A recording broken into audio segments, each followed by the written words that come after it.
Okay, it's about 5 minutes. We're going to go ahead and get started. Um, my name is Rob Dietrich. We are very excited today for lots of different reasons. But the one main reason we're excited about is we have a new person to introduce to you here today, which we will get into a little bit later. But we are very fortunate that we have someone new joining us here at DPI. I'm going to start with the opening slides, and then we're going to talk about Canvas for a little bit. I just want to give everybody a Homebase overview. As you know, we want Homebase to be the definitive, seamless, go-to digital resource for North Carolina. We have several systems, including the Student Information System, the IIS, and of course the Learning Management System, which we're all here for today, which is Canvas. We have an open education resource, and we have an educator evaluation system. We have a digital literacy program, which is learning.com, and we have a supplemental math program, which is Imagine Math, that you can take advantage of. This is one of the most important times of the year for us to get good feedback from everyone across the state. And actually, the fact that this is a smaller crowd may be a huge benefit today, because we can have some very enriching conversations and get the feedback that we're looking for on this meetup. Here is the schedule for all of the meetups that we have this week. Obviously, there's only one left, but you can attend this one and go open tomorrow and get your Homebase fill that you need. Homebase schedule, we are completing this one September 30th, is Canvas tomorrow, Friday, October 1st. I can tell you it is very difficult to believe we're already in October. The year seems to be flying by and moving fast. And then we have November, the second week in November, third week in November. Then we have February, and then we have May. One big change from the last meetup is these are now all virtual. We decided to go all virtual this year and may look next year at going face-to-face. Here are all the presentations that you have for this week, and you already have the recording for the Nisus there. This slide deck is extremely important, if not for one thing, it's to get all of this information from every meetup we have on these opening slides. So please make sure that you keep these handy and available. Homebase updates, you're going to see this twice today, this same slide. We are very fortunate to be bringing on Corey McNeil, and he is going to do an outstanding job. We have very much enjoyed already his involvement that he's had in talking with me, and he's going to be working with Canvas and Go Open and expanding this even farther. So we are thrilled to have him here, and he'll be talking to you guys here shortly. This is extremely important. I'm going to put this Homebase survey link in the chat. We put this out earlier. We did not get a lot of participation. I'm going to have it put in PowerSchool next week and have it go out to all the teachers and administrators, because we want to know how well we are doing. We want to know, are we serving you well? Do we have the right products at your fingertips? What other products do you want or need us that we may go out and procure in order to make you serve the students and the stakeholders in your PSU better? These are all very important. We're going to put that link in the chat, and then that way it gives you the ability to please fill that out, give that to your teachers, give that to your administrators. We need information back so that the advisory committee can go out and actually do the things that they need in order to make Homebase the perfect products that you need to do your job effectively. Here are all our call signs. We have all our @ hashtags, Facebook, Instagram, it's all there. Please make sure that you follow us, like us as well. We have on this bottom here, this on YouTube Homebase overview. That is a Powtoons video we created for another event that gives a good overview of what Homebase is and what it can do for your students. So please make sure to check that out and share that with anyone who isn't sure what Homebase is. We've also put that on our website so that people can have access to it there. Here is the great team, and we are looking for feedback from the meeting. So please go ahead and click on that link to get feedback at the end of the meeting. I am Rob Dietrich. I am the home-based manager. Corey McNeil, hadn't even started yet, and we've got his picture up there ready to go, is the digital learning systems consultant. We have Justin Connor, who is the Power School business manager. Cami Nairn, who is the education product consultant. Tessa Hine and John Mayers are the home-based professional learning team, as well as John does SchoolNet. Yolanda is an education program specialist who does the communication for us as well as other items. Audrey Long is an education program specialist who works with learning.com. And Russell Dixon is a user support analyst who helps us with PowerSchool and PowerSchool upgrades. And Dr. Carmela Fair helps us with Imagine Math. We really appreciate you being here today. I am going to get out of this screen and we're going to pull up the canvas in just a minute. I do want to point out to everyone on this call that this is very much a transition meeting.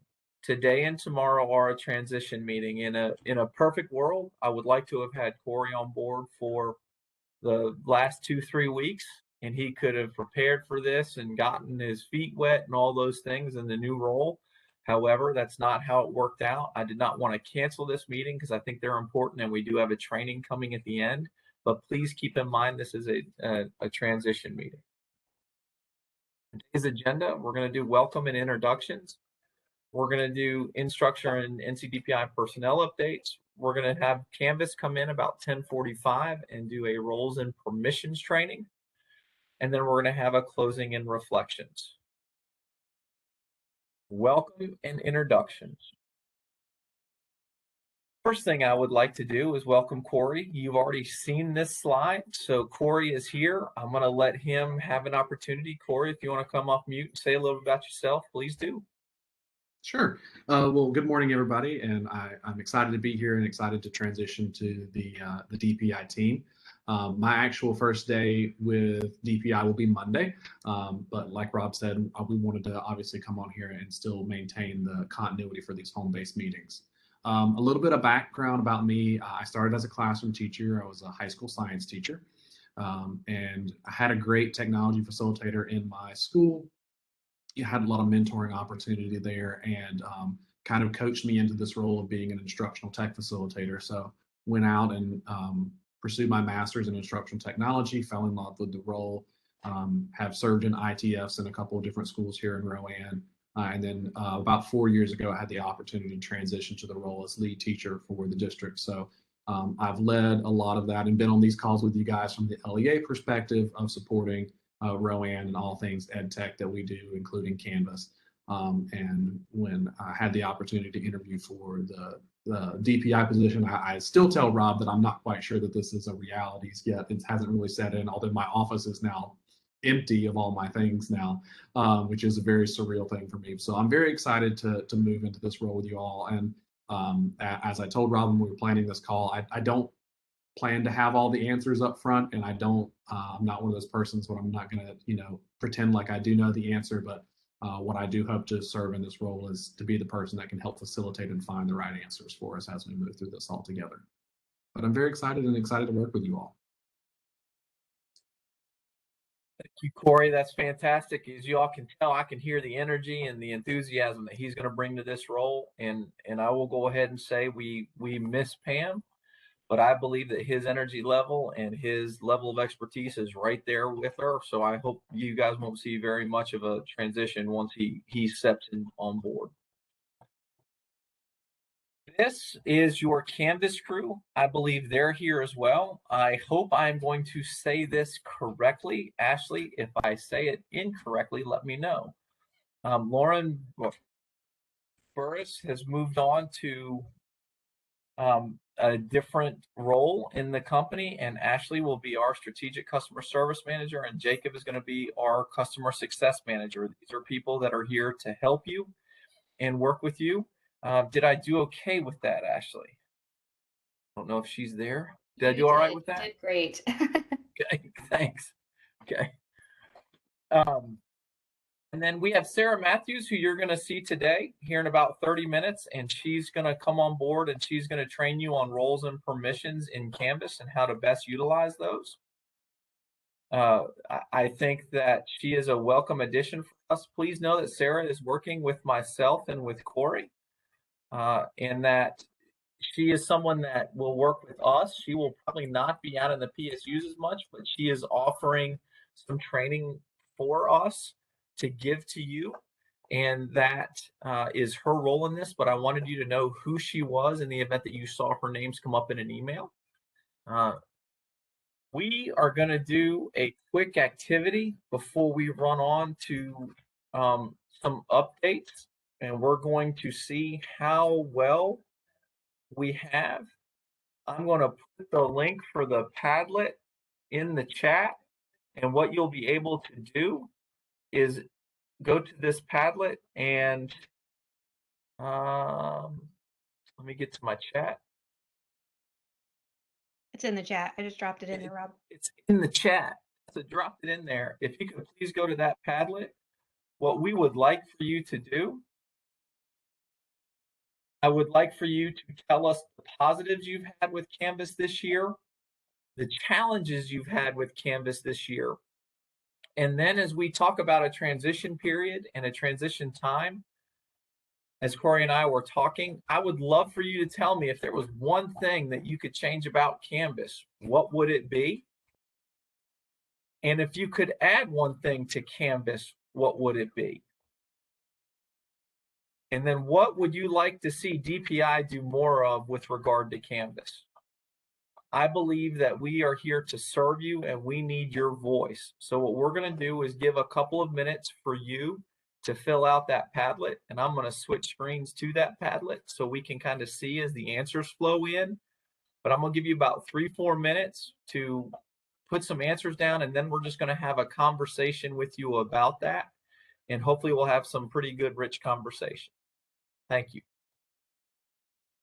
And if I may add, Rob, one of the reasons why when we're talking about this, that I wanted to do an activity similar to this is that, and especially if you feel comfortable, especially in the deltas, sharing, your name or your role or your LEA, because I want to move into this role not in a way that I feel like I know all the answers and I have all your solutions for you. I would rather be the person that kind of listens and hears, and what can we do as a team, as Rob says, wanting your feedback to make this the best that we can. So that being said, I'll hush up now and let's fill this out. Corey, I'm going to start going over. I think the folks have had ample time. I'm starting to see some stuff slow down, but what I believe I'm going to do is start to go over this. And if you guys want to jump in, I'm going to kind of go left to right, and we're going to see where the conversation goes. Please, somebody can be monitoring the chat. If the chat comes up based on our discussion, please interrupt. If you have questions, please jump in. You are on here with Canvas and you see something on here as we're going through and discussing and you can add, please jump into this conversation. That would be fantastic. You guys have given us a ton of things to discuss here real quick. Again, for this time of transition, I think you have given us a lot to think about. Teachers trying new things, that is a positive. I was actually a little bit concerned of that as they got more and more into the face to face, that it might not be as utilized as much, but I do believe that you're correct. That's great to see that they're trying new ones. Tier 1 support has been a big help. Congratulations on that. I think it's always good to get support, and I'm glad you're feeling supported there. A new elementary setting has received a lot of positive feedback. That's great news. Immersive Reader. We have had many students who require this tool. This is an amazing feature. Increased use of Canvas among staff. That's great. Teacher expertise is great. Finally rolled out to staff. Implementation is a bear of any product you do. I am glad to see that it rolled out and is going well. That's wonderful. See if there's anything else. No major issues with Canvas this year. We should all stand up and applaud that. One of the smoothest starts of the year with Canvas this year. That is great. One thing that I can address with that, I'm not sure that I have talked to this group about it. I am working with PowerSchool and with Canvas. The SIF rollover that you guys have to do and fill all those tickets out at the beginning of the year, I'm working to make that an automated process at the end of the year. so that when you come back in July, that has already been done for you and you won't have to do anything unless there's a problem. So that should be a huge help to you having a smooth start next year. I hope that we don't have to worry with all those items. So that's a good thing.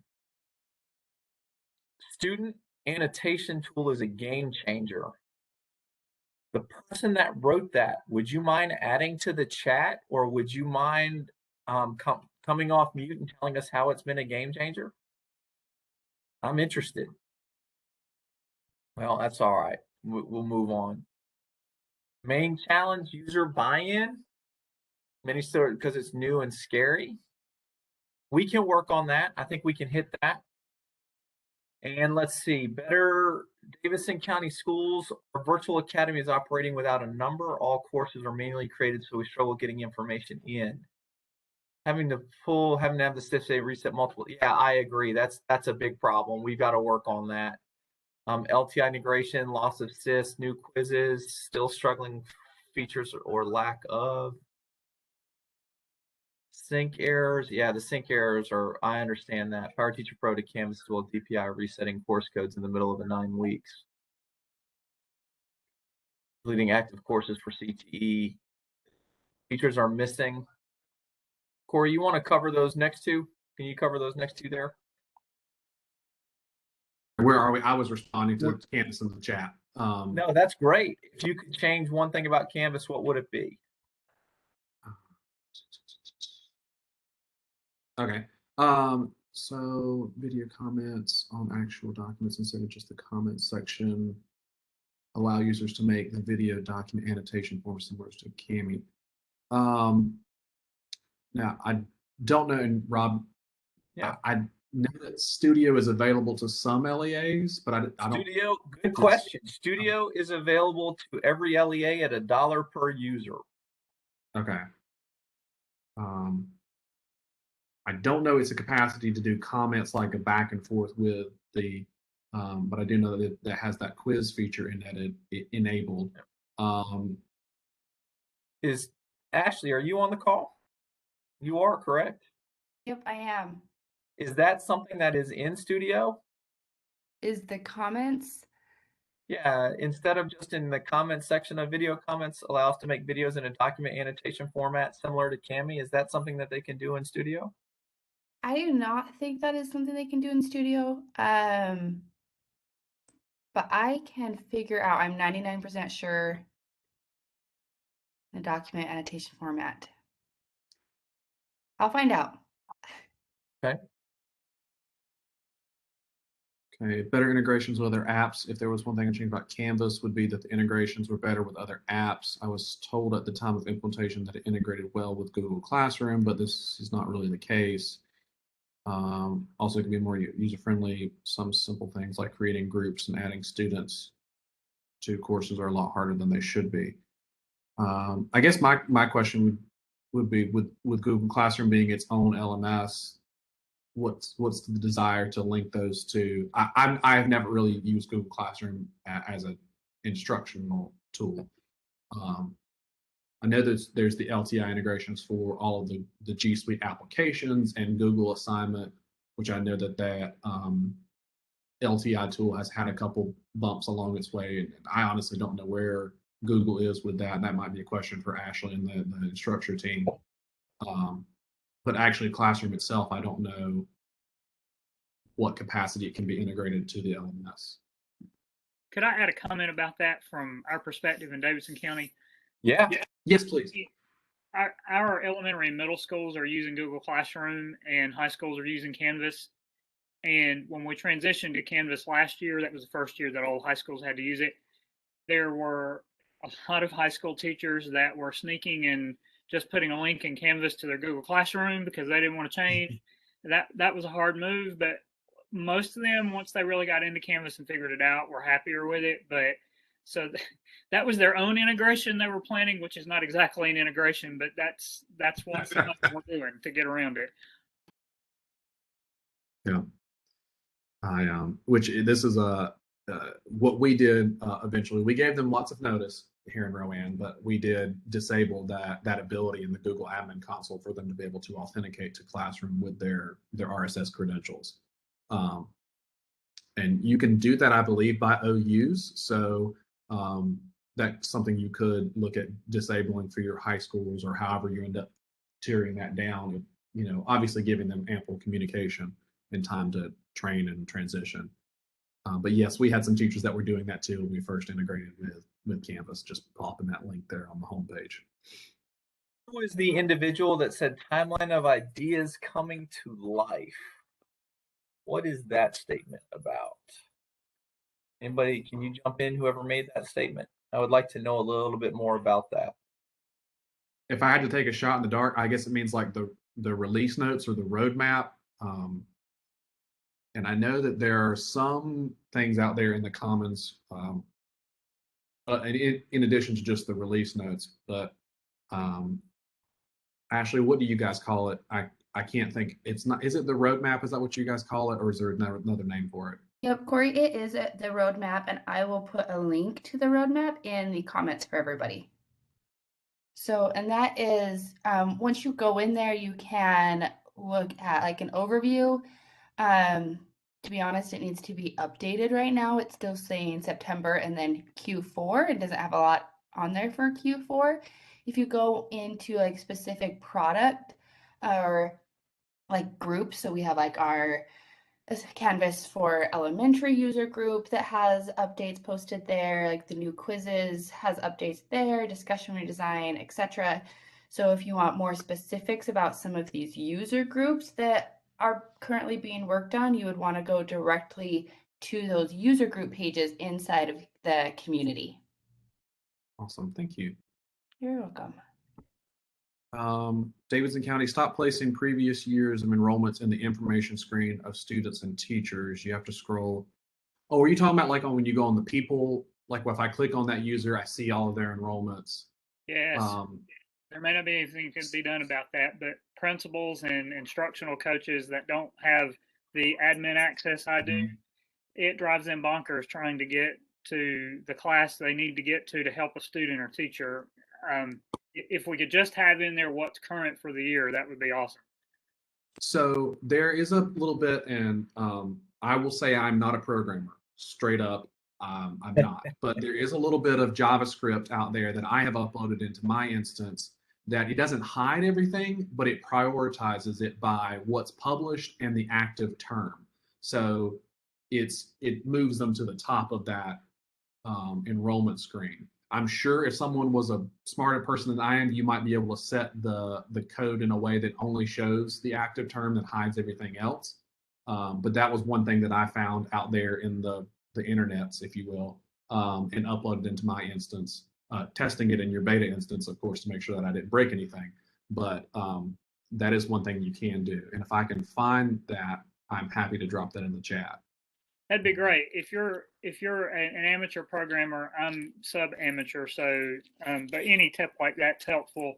And if you know Canvas itself, I know they like us to fill out the request change page or whatnot, but and probably somebody out there's already done that. But I'll just bring it up since Ashley and all our friends are there too, so they can hear it reiterated.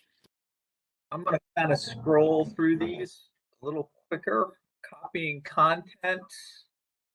I do think that's a cool feature idea. I've read that one. Which one? The copying content? The copying content. So like when you create a new course, it just pops up and is like, you've created a new course. Would you like to copy anything over from an existing? That is a neat idea. I like that. Yeah, I like that idea. That's a good idea. Differentiation is interesting to me as well. There's got to be a way to easily select students and give them more things. I like that.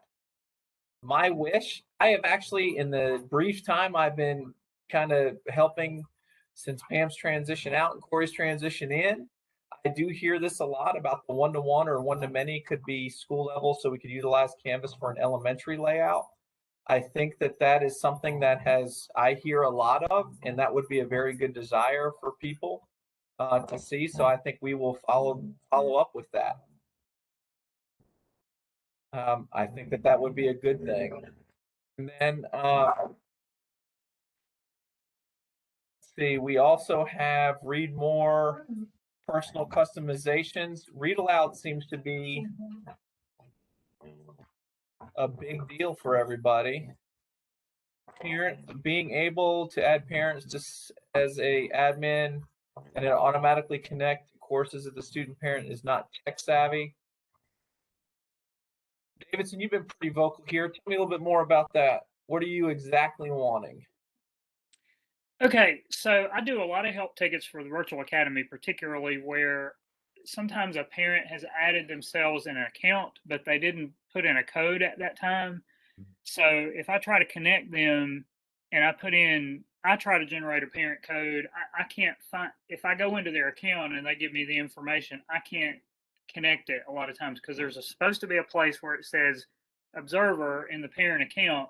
But if they didn't put in a code to begin with, it doesn't pop up. So if a parent calls me and says, I want to be connected to a student, I would like to be able to take their email address and put in and link it to the student and it go to all students at once, right? The way it is now, if I connect an observer, I have to go to every class and link to a student in every class. But if a parent does it and they do it correctly from the instructor Canvas login page, that's not Rapid Identity, and they get a code, it automatically pulls all the classes together, like all 4 classes for high school. But if I do it, I have to do every single one on the admin side. Now, James, have you gone in and acted as that parent and then in place the enrollment code under their account settings? Yes, but what I'm mentioning is if they created an account, but they didn't ask their child for the pairing code, they just skipped that. Right. Or somehow they got added, because there's a couple of us that are admins, like if we've added their email address manually and they have an account, it does not create in their parent account a little thing that says observer, add the code to add the kids. I don't know why that's in there, because all the help documents say if you want to add another child, just go in and click the observer in settings and you can put in the code. Well, if you've manually added it, it doesn't allow, there's no place for that. So what I've had to do is delete the parent's email address out of our system, then go back and put a code in like they had never signed up. And that's a workaround. But I mean, you know, the other part of that, forgive me for being a time hog here, but I'm adding a lot of EC teachers this year to observe. And the way that people handled that last year is teachers a lot of times would just add the EC teacher as a teacher in their class and they could see everybody. But what I found that's working better this year is to make the EC teacher an observer and link them to only the students. That way they're only seeing the kids they need to be managing anyway. But what I would really like at the district admin level is to be able to add the EC teacher and connect them to a student, and it helps them to observe all their classes, not having to go to every course and get the link and add the student, add the observer, link to the student. It's just a real cumbersome process to add internally a teacher observer like that. I can't speak for everybody, but I will speak for what I do here for my EC, because they're not necessarily, and granted, I know there's like EC people who are in the classroom with them, and then I have like what we call program specialists who go across the whole district. So those program specialists I created a separate role for them to have district view access so they could search across sub accounts for individual users. But the like TAs or co-teachers who are in those classrooms, I typically end up just guiding them as a co-teacher to those sections. But yeah, I see what you're saying though. Well, and it's also helpful, like again, and a lot of us are experiencing this with virtual academies. If you don't have a school code like us, and I think that'll change in the future, but we've got kids cross-enrolled from every high school between their home school and the virtual academy. So I have to like get teachers from one school to observe at another school. It's just really convoluted, and that's part of the issue too. But if I could link them at once, no matter where they are, that would help. This is great. I think Corey has got a very good place to go and a lot of stuff to digest from this, and can take all of this information and kind of put it together. If I can sum up a little bit, I also think what you requested from DPI is very doable. I think we can do all of that. I think Corey can do all of that. Set up some self-paced courses, set up some training, and really do some more and more training. I think we need to focus on what you guys have pointed out. I think this gives Corey a very good start to what he needs to do when he gets here. Again, I hate the fact that you hate to see anybody leave, but you always love it when new people come in and bring fresh ideas um, and put their own spin on things. So I think it's good that we have all of these things, and you guys have been very willing participants. Thank you very much for helping us. These are fantastic. Does anybody on DPI side or on the Canvas side have anything else to add based on what they're seeing before we switch? Hi, I know you guys, they introduced me. I'm sure that Corey and Rob did a great job. So I work with Instructure with Ashley. I'm not sure who else is on from Instructure, but I'm a consultant. And so I do, hey, Lindsay. So I do lots of things. But my background, I was a teacher and admin in CMS for a long time. So North Carolina and CDPI is near and dear to my heart. And I'm super excited to be here. So today I'm going to do like a 10,000, maybe more like a 36,000 foot view of roles and permissions. And the slide deck, I shared it with Rob and Corey. Are you guys going to share it out? Or have you already? I don't know what the plan was. I'll say I don't know the answer to that question. Okay. I get to play the I don't know it card for a while still. How about this? Y'all can absolutely share it out if you would like. So it's available to you. Thank you. You're welcome. All right, so I am really used to demoing, going in and out of Canvas when I'm doing presentations. So I never go into present mode. It's just so much easier for me. So you might think that's odd, but it's just I'm just much easier presenting from this way because I usually go in and out.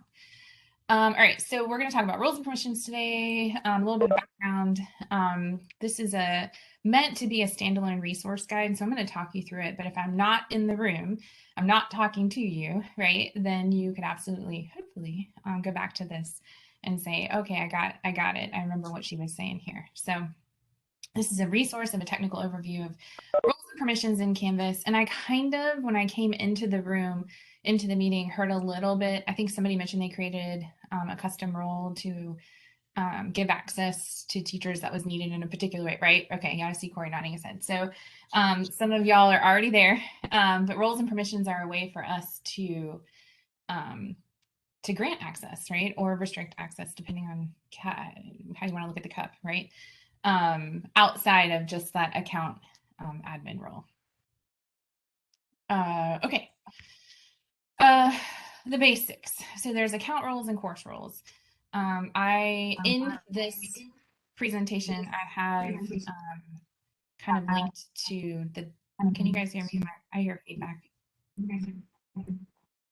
No, you guys okay? No. I can hear you. You are good. I hear the feedback as well, trying to figure out where it's coming from. Okay. I'll keep going unless it gets to be too much. All right, so I just want to point out that within the presentation, when you guys get a hold of it right there, I linked out some sources, some videos and or the Canvas guides that kind of pertain to the particular slides that I'm talking about. So you can always reference those as well. All right, so account roles are the roles that are up at the top, right? They are going to give you tons and tons and tons of access. There should be very few, like a handful. That's how I always talk to people about it, like this many people with account admin access. And then we can utilize roles and permissions, right, to grant access at the different sub-account levels based on what people need. There's also course-specific roles, and I think that may be what that person was referencing when they talked about creating a custom role for teachers. This is typically, so we've got some default roles, right, that come with Canvas, and I'm sure you guys are aware of this, the teacher role, the designer, TA, observer, right? These are already default built into Canvas, you know, that you can assign. But if you wanted or you needed more course roles, you could absolutely do that. I've seen some districts and institutions have like a grader, right? Like they've come up with needs, and so they've kind of created and created roles and then assigned permission based on those needs. So account level roles. if you're in your admin shield, right? So if you're curious if you have account level access in your admin shield, if you are in Global Nav, if you see the admin shield here and you come in, you have lots of choices, then you're going to have account level access. Anything that has to do with the SIS access, right? You're definitely going to have that account level access. So they, as a just a side note, and I'm going to say this a little bit later, account level admin, right? That at that level, at the instance or at the root level, that's where you should be creating these custom roles. And we'll talk a little bit more about why that's important in just a little bit. So you've got your account roles, users of the account roles have access to a little bit more here in their settings than those with course or sub-account. Course roles, so we've got the student, the teacher, the designer, the observer, and the TA. If you're curious about what those permissions might look like, we have this handy dandy chart that actually gets incredibly granular. So it's 39 pages long at the course level. But it's fantastic if you're ever curious about like what default permissions those particular roles have. I also want to point out, if you are looking through here because you're trying to decide what roles to grant people, particularly at the course level, the additional considerations are really important. I don't know if you guys have ever come across that where you maybe restricted or took away a permission that was related to another permission that you would not have put the two together, and then all of a sudden somebody can't, I don't know, post announcements. I don't know if that's ever happened to anybody. Has anybody ever had like one of those moments where you're like, oh, I took away that permission and it affected something totally unrelated? Yeah, I see Corey nodding. Corey, I can see you. But I'm sure other people have also had that happen. It's happened to me. So anyway, the additional considerations are important. That's always that like, oh, that's what that button does. Oops. Yeah, or that button also does that. Like there's that question mark of like, I would not have thought that permission was related to this thing. So we try to call those out. We call them considerations. Lots of people call them gotchas and stuff like that. But in the consulting world, they're called considerations. All right, so we also have so this is the course level. The account level version is linked out at the top if you wanted to look at the default settings for those as well. Get a cup of coffee on a Saturday morning early and just kind of read through them. But it's good. It's good to know and be aware of. And I linked that out right here. Let's see. They're managed from permissions at the account level, account rules. They definitely have slightly different permission sets. So when you go in and you're looking at your particular, somebody trying to stop me? No. If you're looking at your particular course versus account permissions, roles and permissions, right? They do absolutely get more granular at the course level, right? Because they're going to be about course specific things that maybe you wouldn't really, you would have access at the account level, but you wouldn't really need to get that granular, right? It's more of a course option. All right, permissions and sub-accounts. So, So sub-accounts have their own permissions. I do need to say that the highest level of permission that you have will always trump the lowest level of permission that you have. So if you're an account admin and you're also a sub-account admin, right, like your account admin is going to trump that always. If you're an account admin and you're an instructor in a course, your account admin is going to, right, take you up a notch all the time. So one of the suggestions I have towards I think we're getting there in the slide deck. If you aren't utilizing sub-accounts, I would highly recommend that you consider a sub-account structure for you to kind of build out on your back end to make sure that you are managing permissions appropriately. Remember, again, like at the account level, you just want a few people, just a handful of cooks in the kitchen, right, with that account admin access. And if you're curious, if you want to know more about the account versus sub-account comparison PDF, right, I've linked it in here as well. All right, permission statuses can be locked, in case you're wondering, which means that you can set them at higher level and they can be locked at a lower level and cannot be changed. And this here is just a example of like a sub-account structure that actually needs to be built out and developed a lot more, in my opinion. Permissions 101. So this has to do with the locking and permissions. And I'm going to go into Canvas. I think I opened I haven't, but I will in just a second. My site admin, if we have time to show you guys these 2 pages live in Canvas, but it's an exhaustive list. So as you're going through your account and or course level permissions, it's a lot, right? So it's a long, long list. This is just a screenshot of just a few of them, right? For your, this is account, root account permissions and sub-account permissions, which are a little bit different, right? By design. So you would go in and you can manage your permissions. You can lock them at the account level so that they cannot be changed at the sub-account level, which I think is pretty handy. You can also get pretty granular in there because remember, some of those permissions have considerations, right? So we can actually go in, and if you're looking at like grading, for example, or my favorite one is creating or course management, right? You can delete courses, you can edit, but you can't create a course, right? So you can actually go in and get pretty granular in there as well. So you don't have to just kind of lock them out of everything. Important considerations, and we're going to look at this in just a second. You cannot change a permission that has a transparent check mark or does not have an X without a button. These are permissions that are locked by default. So we do have a few of those, and those cannot be changed. Roles can be created at any account level. Roles created in sub-account will not be visible in the root account. That's important. That's really, really, really important, which is why I suggest that you create roles at the account level if you're going to go that route. Custom course roles will inherit the permissions of the base role from which they are created, always.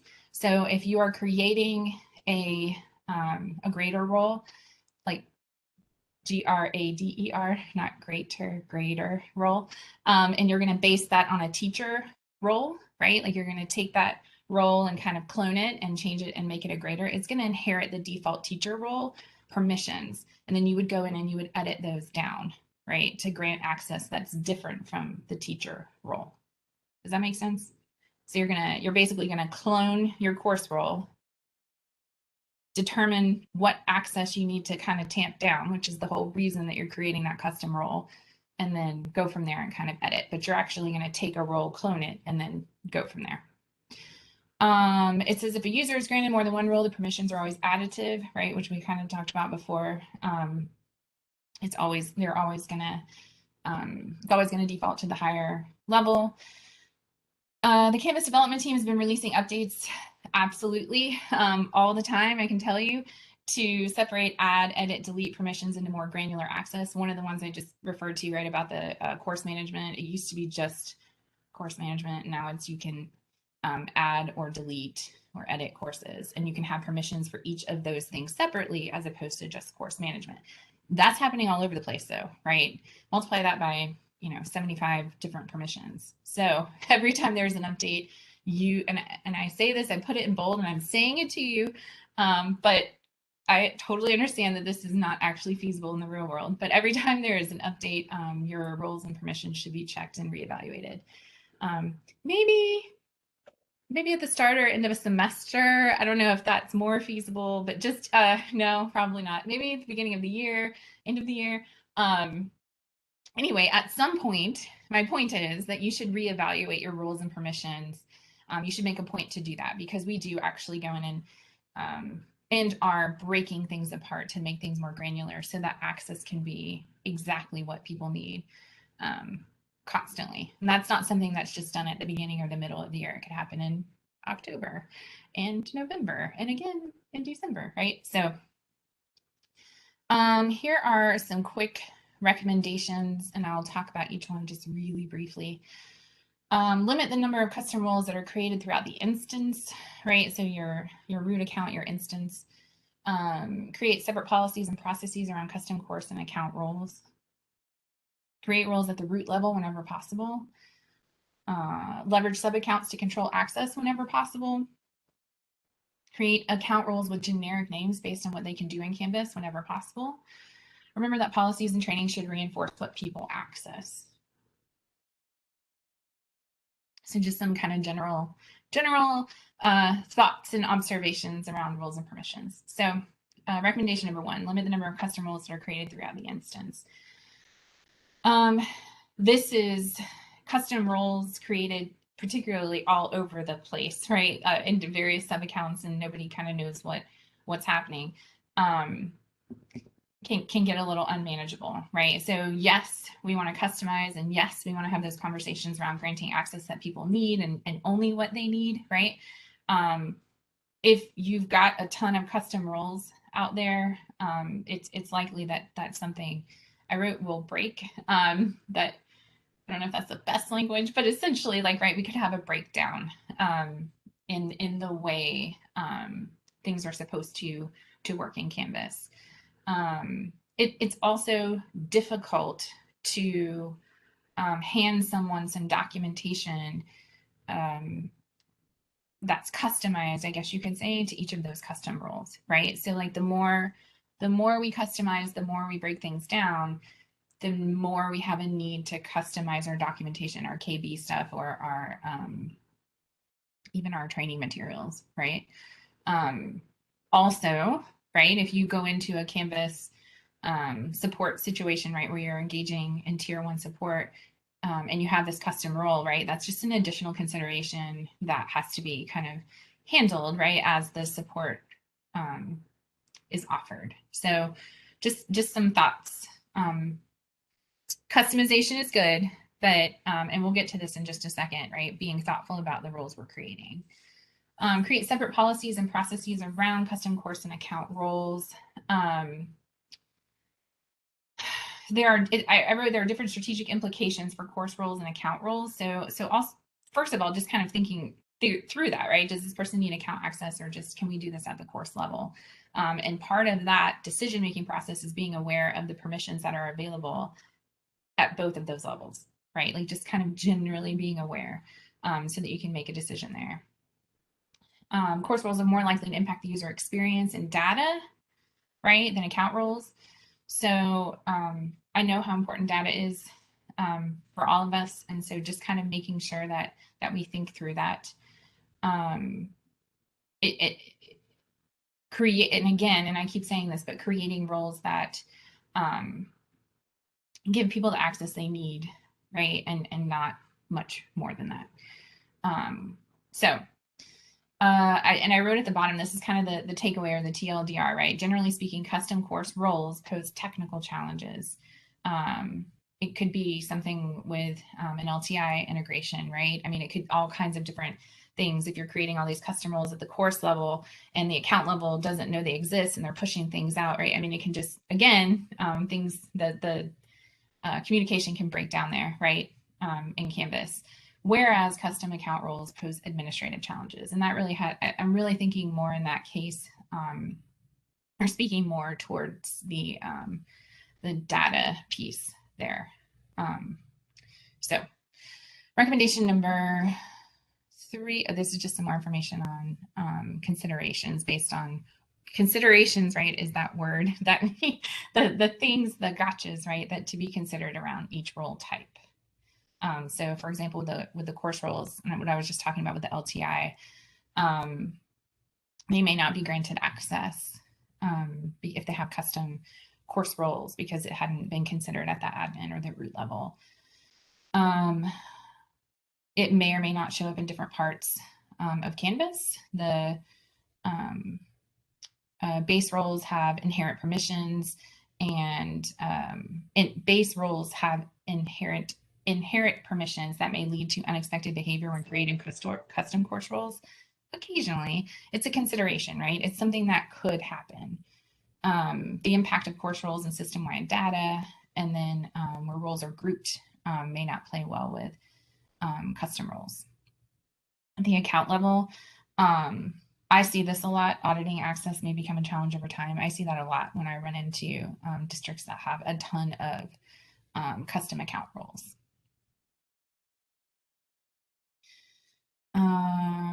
I'll show you that in just a second. All right, recommendation number 3, create roles in the root account whenever possible. Absolutely. This is something I cannot stress enough, and it really just has to do with if you've got your account admin at the root level managing things, pushing out LTIs, right, controlling the sys, and you've got people over in subaccounts creating different roles that going rogue, I suppose you can say, right? Like it will lead to issues, particularly with reporting and some other things. But if you create them all at the account level, it provides for consistency and continuity for one, but it absolutely makes sure that things won't break down across sub-accounts as the admin are pushing things out. Recommendation number 4, leverage sub-accounts to control access wherever possible. Typically in K-12, when I see in districts, I usually see either, depending on how big the district is, sub-accounts, all the high schools in a sub-account, for example, all the elementary schools in a sub-account, all the middle schools in a sub-account. That's a popular one. Sometimes they see feeder patterns, right? So the elementary, middle, high, or elementaries, middles, high, right? Like the feeder pattern for that particular high school. Sometimes I see that in a sub-account. There are lots of ways to organize your sub-accounts, and there's no right or wrong way necessarily, right, to organize it. But the way you organize a sub-account directly impacts your reporting and analytics, right? So you want to be thoughtful of that when you're looking at creating your sub-accounts. What else? Oh, the very last line, which I maybe should have bolded, it says, we do not recommend nesting more than 3 sub-account levels. So if you've got your root account, sub-account, sub-account, if you continue to nest below that, meaning like sub, right? It starts to limit your ability to utilize reporting and analytics in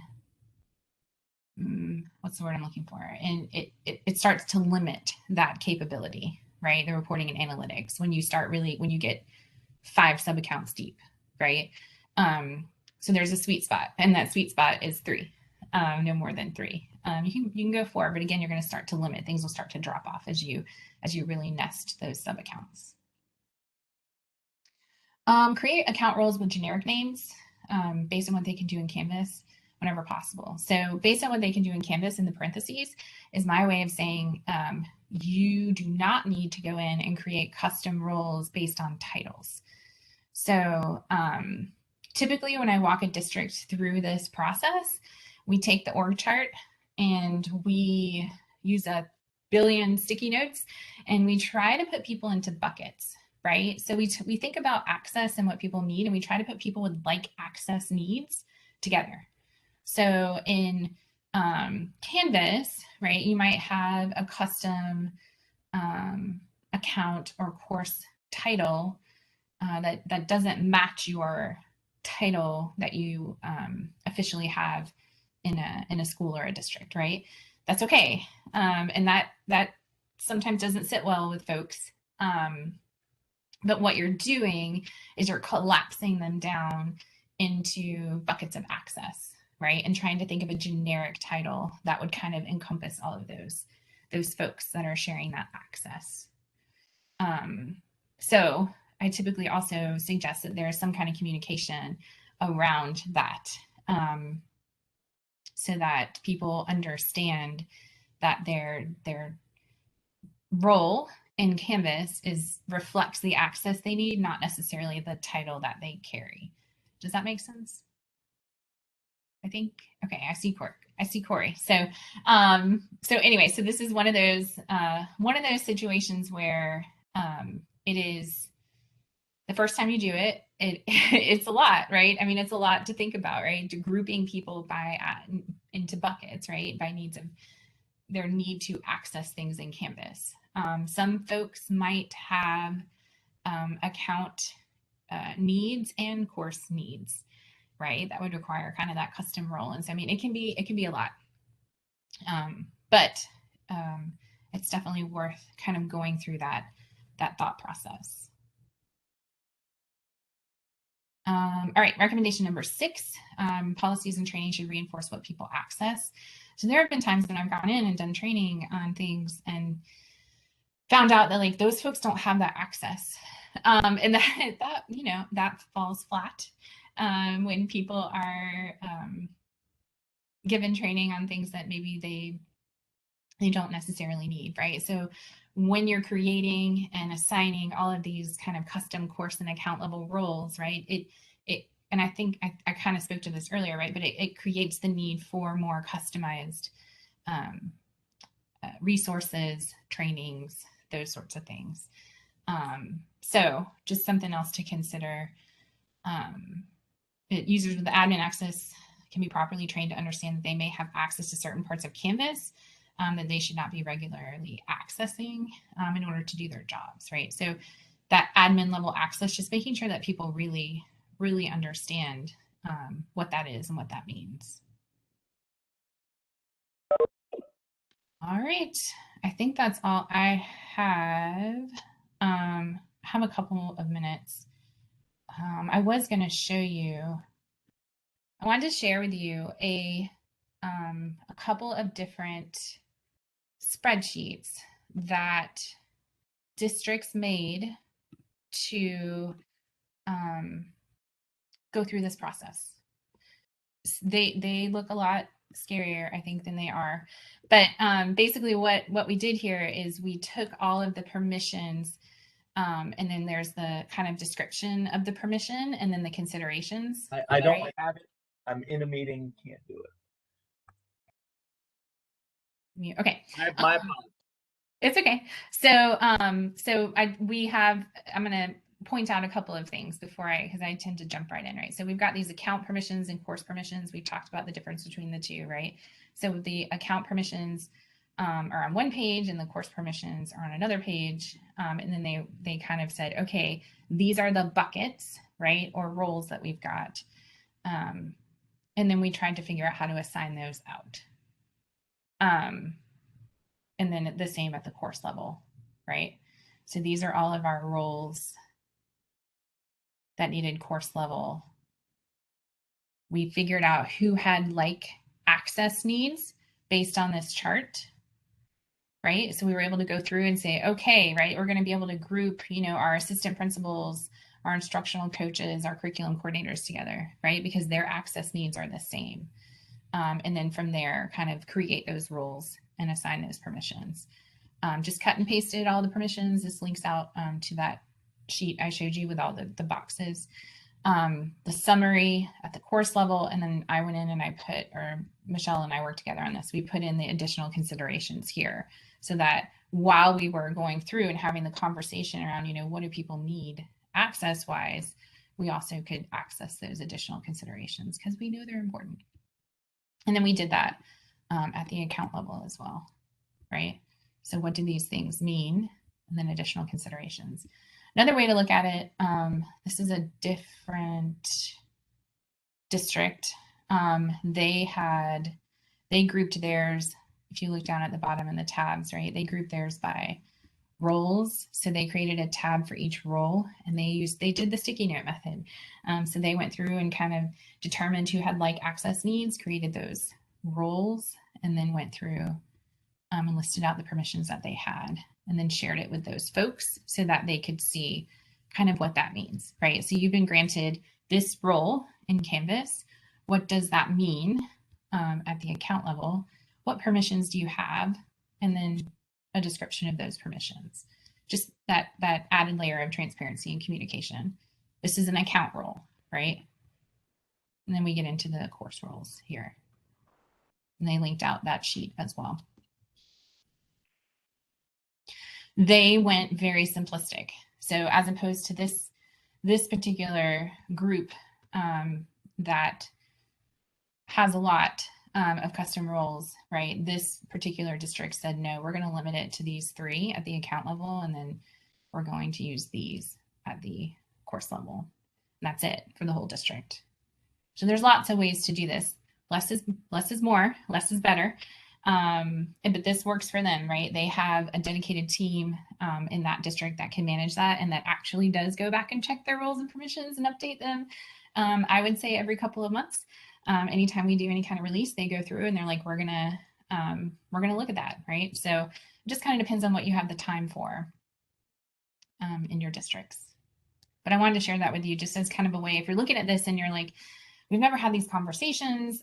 Everybody in our district has account admin access, which I don't want to know if that's the case. Don't tell me. But if that, if that's happening, right, and you're going like, oh, we should probably have these conversations. I just wanted to show you a couple of different ways that you could kind of tackle those.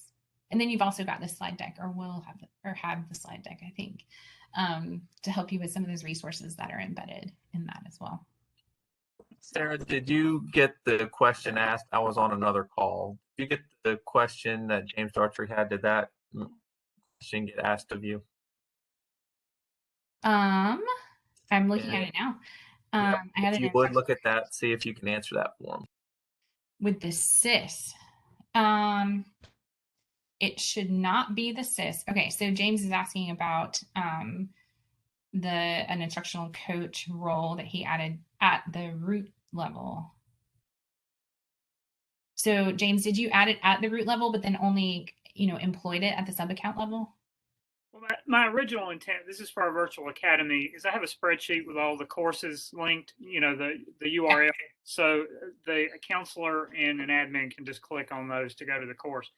So I added, we have an instructional coach role who at any school is able to go in and help any teacher in their course. So by default, they should be able to go to a course and see everything in it. So I added them to those roles at the schools where they were supposed to have them, and it wouldn't work. It just kept saying access denied when they clicked on the link. But when I was on the call with Canvas support, it just occurred to me, I thought, well, maybe if I made those people an instructional coach at the root account, they could. So I can't understand why when an instructional coach is at one high school and they have the access of instructional coach only at the sub account, it works. But then I added somebody, it didn't work. It was really weird. That is really strange because you're granting them higher access, right? If they're at one high school nested in a sub account, but you're granting them higher access at a sub account level, it should be. Well, it does work at the root level when I give it for the entire school system, but the teachers that I only have the role in the sub account, it also works. But when I gave these two people multiple sub account instructional coach role and not at the root level, it didn't work. So, and when I talked to Canvas support, they said, they had not had that question before. So I didn't know, since we were covering this topic, if you'd ever seen that. I've seen something similar when my experience with offering multiple sub account access is that it's better for Canvas to give it at the account level, like what you did to circumvent that. Okay. And that works. So I'll leave it alone for now. I don't want to take anybody's time, but the goal was to limit the folks not be able to see schools to which we don't have students associated. So, right. And I certainly didn't want to get into the all users view thing because that I just didn't want to go there. So yeah, I would avoid that too. Absolutely. All right. Thanks. Yep. I'm going to try to think about this. James, and I have your email address because I've looked at your virtual stuff. The one or two times that I've encountered something similar, we've always just gone to the root account, granted the access there, because the multiple sub account just, it wasn't playing nice. Okay. All right. So you have the slide deck. I showed you those couple of examples. I have to hop into another meeting because that is the world I live in at the moment. But Corey and Rob, thank you for having me, and I'll be back next month, right? Yep. Yes, you will. Thank you. Okay. All right. I'm gonna appreciate it. Bye now. Bye. Here. Bye. Oh, if I leave, I'm sorry, because I'm now like a co-host. If I leave, I'm not going to close the whole meeting, right? It should give you a choice. Just please hit leave meeting, not end meeting. Got it. Thanks. Bye, y'all. Bye now. All right, I'm going to share my screen and go back to some updates. That gave you a very, very good taste of Sarah and what she brings to the table. I'm going to share my content again, and I'm going to share right here. And you can everybody see my screen? Yes? Yes. Thank you. And we're going to present. And just some quick updates. We're going to give you back a little bit of time today. I hope everybody is okay with that. Normally we do not, but in the transition time, we're going to give you back a little bit of time. These are very similar to the home-based meetups we had prior. These monthly webinars are still going on. The Canvas Admin Support Series is there. The 1 hour structure HBMU November and May is still there. So if you want to register for these events, please click on scan the QR code or click and it should work. There is the Canvas Admin course link and a Canvas Admin Google group as well. If you're not a member of that, please feel free to join. Resources, these were valuable. Corey and I looked through this list and we determined that this was a good place for us to keep up because this is still very relevant to what you're doing and the work you do every day. So we wanted to make sure that you had all these links to all these resources that you could use, as well as these resources for instructors so that they had all the information that they needed. We do ask that you complete our feedback form in order to make sure we are providing the right information to you and these are actually working like we want them to. So please fill out that feedback form. Please remember to fill out the home-based survey so that we can determine what path we should take in the future and make sure we're serving you currently properly. Corey, do you have anything to add in closing, or does anyone else on the call have anything to add in closing? And let's start with Corey. Do you have anything to add? I'll just say I'm excited again to work with you all, and I haven't yet gained access to my DPI email, but once I do, I'm happy to share that with you all, and looking forward to working with you all. Thank you.